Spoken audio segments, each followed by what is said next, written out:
கண்ணீரின் பாதையிலே நடக்கும்போது கர்த்தரும் உங்களோடே பயணிக்கிறார் என்பதை மறந்து விடாதீர்கள்.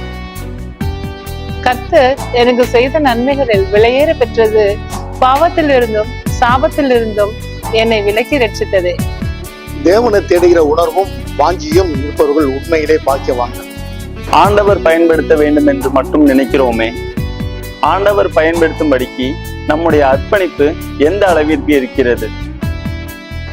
பாவத்திலும் சாபத்திலும் வாழ்ந்த என்னை விடுவித்து ரட்சித்த என் தேவனுக்கு நான் கொடுக்கும் வெகுமதி என்ன? நித்தமும் பாவம் செய்து தேவனை துக்கப்படுத்துகிறேனா? இல்லை அவரை நேசித்து அவருக்காக நாள்தோறும் கனி கொடுக்கிறேனா? சிந்திப்போம், சீர்படுவோம். அழிந்து போகின்ற பொருட்களில் ஆசை கொண்டாது, அதை கொண்டு ஆத்துமக்களை ஆதாயப்படுத்துங்கள். தேவன் உங்களை எந்த அளவிற்கு உயர்த்துகிறாரோ அந்த அளவிற்கு உங்களை தாழ்த்துங்கள். அதுவே கிறிஸ்துவின் சாயல்.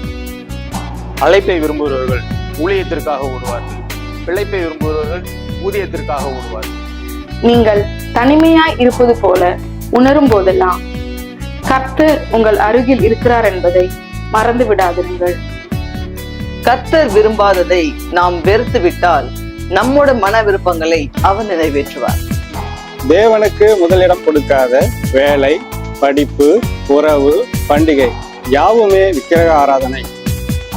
இயேசுவின் ஐக்கியத்தோடு வாழ்கின்றவனுக்கு இயேசுவின் வருகைக்காக தனி ஆயத்தம் தேவையில்லை. மனுஷன் மேல் வைக்கிற நம்பிக்கை வீணானதும் நிலையற்றதுமாய் இருக்கிறது.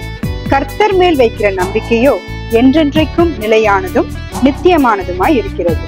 உங்கள் பரிசுத்தம் வெளிப்புற தோற்றத்தில் அல்ல, வாழ்க்கை மாற்றத்திலே காணப்பட வேண்டும். தேவனுக்காக இலக்க ஆயத்தம் உள்ளவர்களே தேவனிடமிருந்து ஆசீர்வாதத்தை ஏற்க தகுதி உள்ளவர்கள் ஆவர். தேவனோடு உள்ள உறவில் சரியாக இருப்போமானால் எவ்வளவு பெரிய பாரமானாலும் அதை தாங்கிடும் பலனை அவர் தருவார். அவ்வுறவில் விரிசல் இருக்குமானால் சிறிய துன்பம் கூட நமக்கு பெரிய மனமடிவை உண்டாக்கிவிடும்.